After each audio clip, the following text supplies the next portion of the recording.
Hi friends, welcome back to our channel. எல்லாரும் எப்படி இருக்கீங்க? கண்டிப்பாக நல்லா இருப்பீங்கன்னு நம்புகிறேன். இன்றைக்கி நம்ம சேனலில் எல்லாருக்குமே ரொம்ப யூஸ்ஃபுல்லாக இருக்கக்கூடிய டிப்ஸ் தான் ஷேர் பண்ணியிருக்கேன். ஸோ வீடியோ இன்ட்ரெஸ்டிங்காக இருக்கும், ஸ்கிப் பண்ணாமல் ஃபுல்லாக பாருங்கள். அதுக்கு முன்னாடி நீங்கள் இப்போ தான் நம்ம சேனலை ஃபஸ்ட் டைம் பார்க்குறதா இருந்தால் இப்போவே சப்ஸ்கிரைப் பண்ணிக்கோங்க, கூட இருக்க பெல் சிம்லி கிளிக் பண்ணிக்கோங்க. இப்போ வாங்க வீடியோக்குள்ளே போகலாம். ஃபர்ஸ்ட் இப்போ என்னென்னு பார்க்கலாம். இந்த மாதிரி லெமனோட ஸ்கின் கலர் வந்து சேஞ்ச் ஆயிடுச்சுன்னா நம்ம அதை யூஸ் பண்ண மாட்டோம் இல்லையா?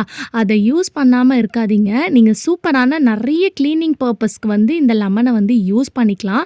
நம்ம சேனலில் ஆல்ரெடி அதுக்கான டிப்ஸ்லாம் நான் நிறைய ஷேர் பண்ணியிருக்கேன். நீங்கள் இது வரைக்கும் பார்க்கலன்னா கார்ட்ஸில் கொடுக்குறேன். இப்போ இந்த லெமனோட ஜூஸை வந்து நம்ம டிஷ் வாஷ் லிக்விடோ இல்லை சோப்போ வந்து வச்சுருப்போம் இல்லையா, பாத்திரம் வாஷ் பண்ணுறதுக்கு, அதில் வந்து நீங்கள் இந்த மாதிரி பிழிஞ்சு விட்டுக்கலாம். இந்த மாதிரி பண்ணுறனால உங்கள் பாத்திரம் வந்து நல்லா பளிச்சுன்னு இருக்கும். அதில் இருக்கக்கூடிய பாக்டீரியெல்லாம் போயிடும். அது மட்டும் இல்லாமல் நல்ல ஒரு வாசனையாக இருக்கும். இன்னும் மெயினாக நீங்கள் நான்வெஜ்லாம் சமைக்கிறதா இருந்தால் இந்த மெத்தடை வந்து நீங்கள் ஃபாலோ பண்ணிக்கோங்க. எந்த ஒரு ஸ்மெல்லும் இருக்காது. அதே மாதிரி லெமன் பிழிஞ்சதுக்கப்புறம் அந்த தோலை தூக்கி போடாதீங்க. இந்த மாதிரி ஒரு பவுலில் போட்டுட்டு உங்களோட ஃப்ரிட்ஜில் கொண்டு வச்சுருங்க. ஏன்னா ஃப்ரிட்ஜில் நம்ம நிறைய திங்ஸ் வச்சுருக்கனால அதுலேருந்து இருக்கக்கூடிய பேட் ஸ்மெல் எல்லாமே வந்து பார்த்திங்கன்னா இந்த லெமனோட ஸ்கின் வந்து ரிமூவ் பண்ணிடும்.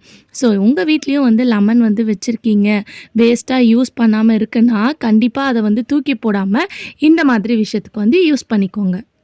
அடுத்த டிப் என்னன்னு பார்க்கலாம். நம்ம வீட்டில் பாத்ரூம் கிட்ட போடுற மேட் மட்டும் வந்து பார்த்திங்கன்னா உடனே வந்து ஈரமாகிற மாதிரியே இருக்கும். ஸோ நல்ல வெயில் காலமாக இருந்தால் நம்ம காய வச்சிடலாம், ஒன்றும் பிரச்சனை கிடையாது. பட் ஆனாலும் சும்மா அது வந்து ஈரமாக இருந்தால் ஒரு மாதிரி நசன்னு இருக்கும்.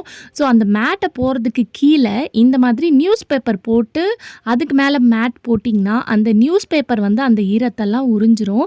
ஸோ கண்டிப்பாக நம்ம வீட்டில் நிறைய நியூஸ் பேப்பர் வச்சுருப்போம். அதை வந்து நீங்கள் தூக்கி போட்டுக்கலாம்.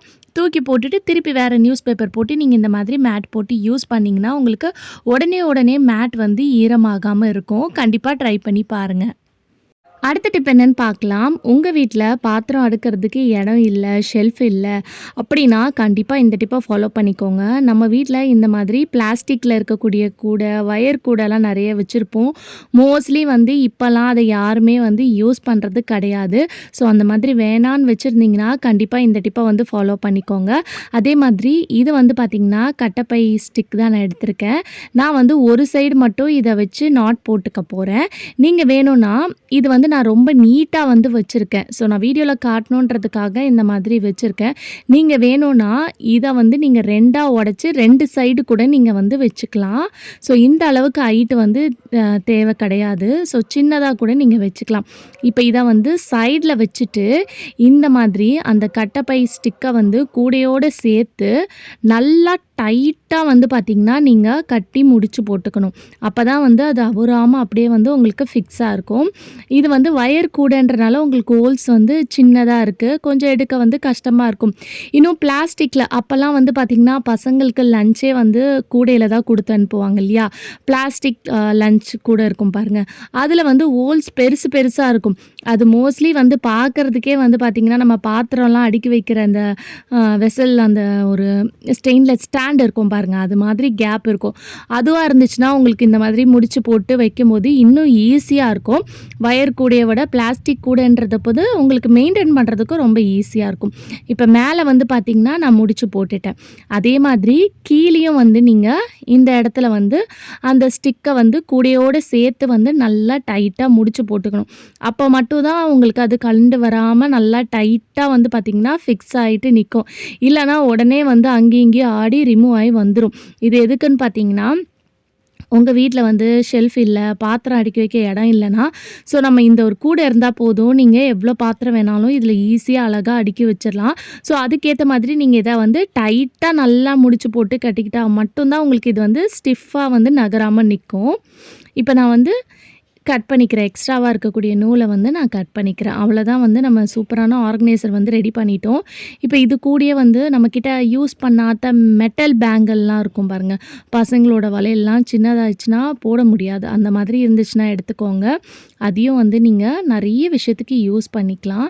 இப்போ இந்த பேங்கில் வந்து 2ஆக நான் சிசர் வச்சு கட் பண்ணதுக்கப்புறம் இதை வந்து வளைச்சி விட்டுக்கிறேன்.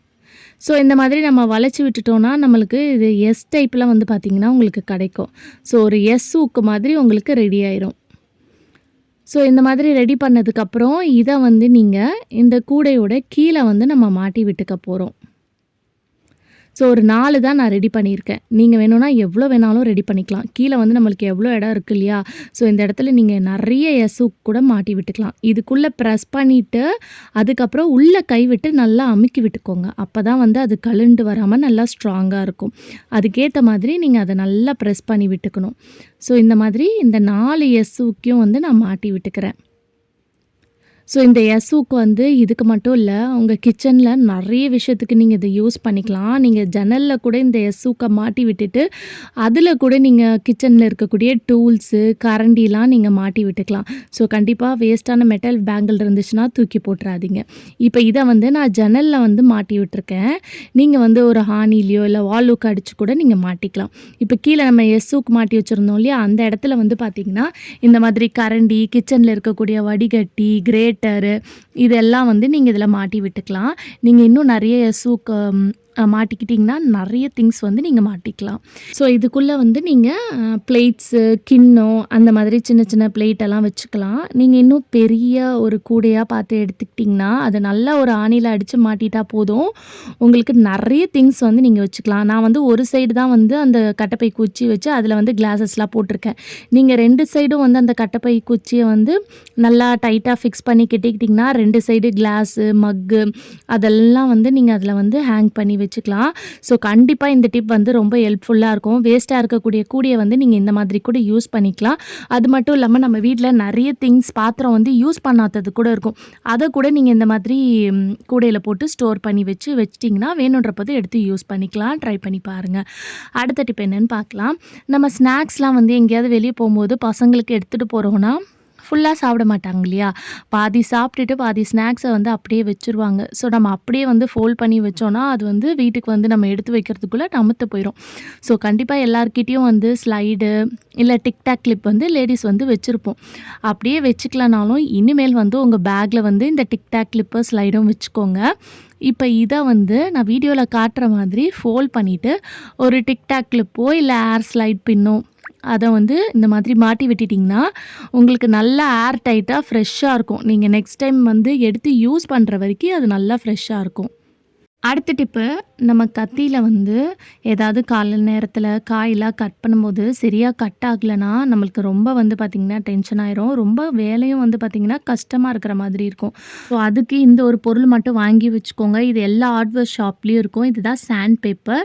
ஸோ இது இருந்தால் போதும், நீங்கள் எந்த ஒரு ஷார்ப்பான டூல்ஸையும் வந்து நல்லா வந்து ஷார்பன் பண்ணிடலாம். இது கத்தியும் வந்து நீங்கள் நல்லா ஷார்ப் பண்ணிக்கலாம். நீங்கள் அருவாமனை யூஸ் பண்ணுறதா இருந்தாலும் உங்களுக்கு நல்லா ஈஸியாக வந்து பார்த்திங்கன்னா இன்ஸ்டண்ட்டாக வந்து ஷார்பன் பண்ணி கொடுத்துரும். ஒரு 2 நிமிஷம் கூட ஆகாது. இந்த மாதிரி நல்லா ஸ்க்ரப் பண்ணி தேய்ச்சி விட்டாலே போதும். ஸோ கண்டிப்பாக இந்த டிப்பையும் ட்ரை பண்ணி பாருங்கள். ஓகே ஃப்ரெண்ட்ஸ், இன்றைக்கி வீடியோவில் நான் ஷேர் பண்ணி இந்த டிப்லேருந்து ஏதாவது ஒரு டிப் கண்டிப்பாக உங்களுக்கு யூஸ்ஃபுல்லாக இருக்கும். அப்படி யூஸ்ஃபுல்லாக இருந்துச்சுன்னா மறக்காமல் நம்ம சேனலை லைக் பண்ணுங்கள், ஷேர் பண்ணுங்கள், கமெண்ட் பண்ணுங்கள், சப்ஸ்கிரைப் பண்ணிக்கோங்க. தேங்க்யூ ஃபார் வாட்சிங்.